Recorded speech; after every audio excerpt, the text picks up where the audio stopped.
নমস্কার, তোমাদের প্রত্যেককে স্বাগত জানাই ক্র্যাক ডাব্লিউবি এক্সাম ইউটিউব চ্যানেলে। তোমাদের আপকামিং বাঁকুড়া কোটের গ্রুপ ডি, এলডিসি এবং ইউডিসি পরীক্ষার জন্য আমাদের বাংলা ব্যাকরণ এবং জিকের উপরে প্র্যাকটিস সেট ইতিমধ্যে অনেকগুলো হয়ে গিয়েছে ক্লাস করানো। তো তোমরা অনেকেই চাইছিলে যে ইংলিশের উপরে বা ইংরেজি ভোক্যাবের উপরে তোমরা কিন্তু ক্লাস চাইছিলে। দ্যাটস ওয়াই তোমাদের পরীক্ষাকে টার্গেট করে আমরা এবার শুরু করতে চলেছি ইংরেজি ভোকাবুলারির উপরে স্পেশাল সেট, এবং এই ক্লাসগুলো তোমাদের পরীক্ষার জন্য কিন্তু ইম্পর্টেন্ট হবে। তো আমরা চাইবো প্রতিদিন তোমাদের ক্লাস দেওয়ার। আমাদের এখানে আজকের এই ক্লাসে আমরা বেসিক্যালি দেখবো বিগত বছরে বাঁকুড়া কোর্টে গ্রুপ ডিতে যে সমস্ত প্রশ্নপত্রগুলো এসেছিল তার একটা কিছু আইডিয়া নেওয়ার চেষ্টা করবো এই ক্লাসের থ্রু দিয়ে। ওকে, তো চলো আজকে ক্লাসটা শুরু করি। যারা আগের ক্লাসগুলো দেখোনি, আমাদের অনেকগুলো ক্লাস হয়েছে ইতিমধ্যে, তারা আমাদের টেলিগ্রাম গ্রুপে যুক্ত হয়ে যাও, লিঙ্ক ডেসক্রিপশনে দেওয়া আছে। তাছাড়া তুমি আমাদের চ্যানেলটিকে সাবস্ক্রাইব করে দেবে এবং সেখানে ভিজিট করে প্লেলিস্টে গিয়ে তুমি কিন্তু দেখতে পাবে। তো দেখো এখানে প্রথম প্রশ্ন কি বলছে, find the antonyms of idle. আইডলের অ্যান্টোনিম কি? Busy, lazy, inactive, sallow. দেখো প্রথমত আইডল মানে কি? তো আইডল মানে হচ্ছে যে কোনো কিছু করে না, অর্থাৎ অলস টাইপের ব্যক্তি, তাই তো? মানে যে কোনো কিছু করে না বা সেটা ব্যবহার হয় না, তাকে আমরা আইডল বলছি। এখানে বিজি মানে ব্যস্ততা, লেজি মানে অলস টাইপের, ইনঅ্যাক্টিভ মানে নিষ্ক্রিয়, স্যালো মানে হচ্ছে অগভীর। তো আমার চারটে অপশনস রয়েছে। দেখো এখানে বলতে চেয়েছে আইডল মানে যে কোনো কিছু করে না, ঠিক আছে, অ্যান্টোনিম বলেছে। তো এখানে লেজি মানে অলস, মানে এখানে আইডলের সিমিলার হয়ে যাচ্ছে, ইনঅ্যাক্টিভ মানেও সিমিলার হয়ে যাচ্ছে, আর স্যালো মানে তো অগভীর, এটা হবেই না। সো এখানে তিনটে অপশন এলিমিনেট করতে পারছি আমরা। তো বাকি পড়ে রইল হচ্ছে অপশন এ, বিজি, অর্থাৎ যে সবসময় কোনো না কোনো কাজে ব্যস্ত থাকে বা অনেক কিছু করে, অর্থাৎ কোনো কিছু যে করবে সেই তো বিজি হবে না। Someone who is actively engaged with something, তাকে তো আমরা বিজি বলবো। So option A is the correct answer. Okay, চলো নেক্সট পরবর্তী প্রশ্ন, find the antonyms of clear, glassy, lucid, vague, logical. দেখো ক্লিয়ার মানে কি? প্রথমত ক্লিয়ার মানে হচ্ছে স্বচ্ছ, পরিষ্কার, তাই তো? এখানে গ্লেজি রয়েছে, সো এটাও কিন্তু টু সাম এক্সটেন্ট এখানে সিমিলার হচ্ছে। লুসিড মানেও কিন্তু একদম সরল সহজ যেটা বলা হয়, তো সিমিলার কিছুটা চলে আসছে। ভেজ মানে হচ্ছে অস্বচ্ছ, লজিক্যাল মানে যৌক্তিক, ঠিক আছে? তো এখানে ক্লিয়ার আমাকে কি চেয়েছে? অ্যান্টোনিম। ক্লিয়ারের অ্যান্টোনিম কি হবে? যেটা ক্লিয়ার মানে যদি স্বচ্ছ হয় তাহলে অস্বচ্ছ হবে। So veg, VAGUE, option C is the right answer. Option C হবে সঠিক উত্তর। চলো নেক্সট পরবর্তী প্রশ্ন, fill in the blank with appropriate options. দেখো এখানে বাঁকুড়া কোর্টের গ্রুপ ডিতে আমি দেখলাম বিগত বছর ফিল ইন দ্য ব্ল্যাঙ্কস দিয়ে অনেকগুলো প্রশ্ন দিয়েছে, এবং বেশিরভাগ প্রশ্নই কিন্তু আর্টিকেল অ্যান্ড প্রিপোজিশন বেসড। ওকে, তো সেইখানে তোমাকে ডিল করতে হবে, আর্টিকেল প্রিপোজিশনটা খুব ভালো করে পড়তে হবে। তোমরা যদি গ্রামারের টেন্স কিছু, গ্রামারের ভয়েস সেকশনটা, ন্যারেশন সেকশনটা, এছাড়া কিছু এই যে আর্টিকেল প্রিপোজিশন এই টাইপের কিছু জিনিস যদি দেখে যাও না, তাহলে কিন্তু আমি মনে করবো যে অনেকটা কিন্তু তোমাদের কভার আপ হয়ে যাবে। আর ভোক্যাবের কিছু আমরা ক্লাস করিয়ে দেবো এখানে, যেগুলো ইম্পর্টেন্ট রয়েছে, আদারওয়াইজ তোমরা তোমাদের মতো করে পড়বে।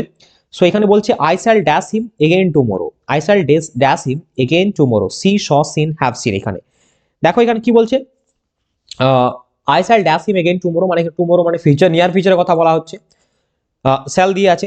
সো এখানে দেখো কি হবে, সঠিক উত্তর সি হবে। Option A is the correct answer. I shall see him again tomorrow, near ফিউচারের কথা বলছি। সব বলছে স যদি হতো কি হতো, স কি?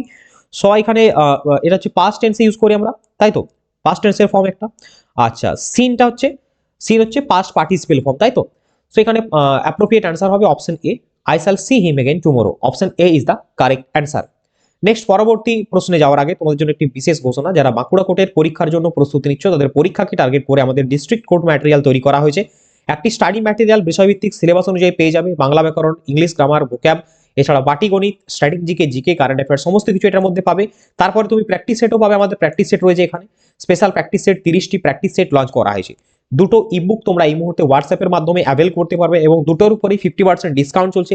দেরি একদমই করো না, যারা নিতে আগ্রহী রয়েছে তারা হোয়াটসঅ্যাপের মাধ্যমে যোগাযোগ করবে, তোমাদের অ্যামাউন্ট বলে দেওয়া হবে, ডিটেলস বলে দেওয়া হবে। তোমরা এই নাম্বারটিতে অনলাইনে পেমেন্ট করে স্ক্রিনশট দিলে কিন্তু এই ম্যাটেরিয়ালগুলো পেয়ে যাবে।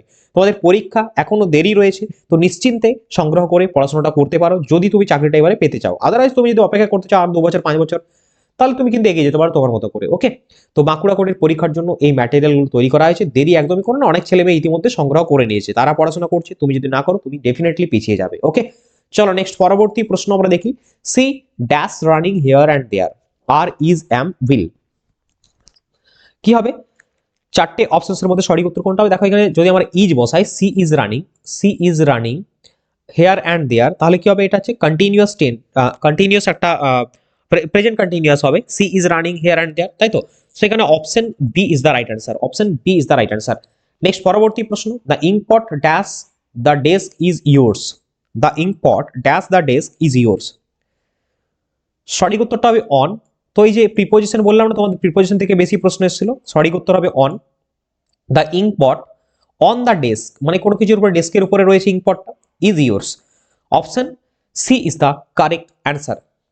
নেক্সট পরবর্তী question, the dog ran dash the cat, the dog ran dash the cat. তো ran above under to after, কোনটা হবে সঠিক উত্তর? সঠিক উত্তর হবে after. The dog ran after the cat, তো এখানে র্যান আফটার দ্য ক্যাট হয়। ওকে, চলো নেক্সট পরবর্তী প্রশ্ন, the yellow part of an egg is dash, yolky, yield, yolk, yob. দেখো এখানে ডিমের যে হলুদ অংশটা সেটাকে আমরা বলে থাকি yolk, Y O L K. Option C is the correct answer, option C হবে সঠিক উত্তর। নেক্সট পরবর্তী প্রশ্ন আমরা দেখব, the dash cuts hair, dash cuts hair, verbal, barbell, Barbara, barber. তো এখানে সঠিক উত্তরটা স্পেলিংটা হবে তোমাদের বারবার, বারবার কাটস হেয়ার, BAR BER। সঠিক উত্তর হবে option D is the correct answer. কি ক্লাসটা ভালো লাগছে তো? দেখো তোমাদের ক্লাসের তোমাদের এই ক্লাসটিতে আমরা বেসিক্যালি বাঁকুড়া কোটের বিগত বছরের প্রশ্নপত্রগুলো দেখছি ইংলিশের উপরে, কারণ এর উপরে আমরা ভোক্যাব জিকে এবং বাংলা ব্যাকরণের ক্লাস আমরা করে নিয়েছি, বিগত বছরের প্রশ্ন এবং প্র্যাকটিস সেট অনেকগুলো আমরা সলভ করেছি। তো এই ক্লাসের মাধ্যমে আমরা ইংলিশের কয়েকটা প্রশ্ন দেখবো, তারপর আগামীকাল থেকে আবার তোমাদের জন্য সেট আকারে ভোক্যাবের উপরে স্পেশাল ক্লাস আমাদের কিন্তু আসতে থাকবে। নেক্সট পরবর্তী আমরা দেখবো synonyms of mercy, disfavour, ill will, pity, meanness. So চারটে অপশনসের মধ্যে সঠিক উত্তর কোনটা হবে? প্রথমত দেখো মার্সি মানে কি?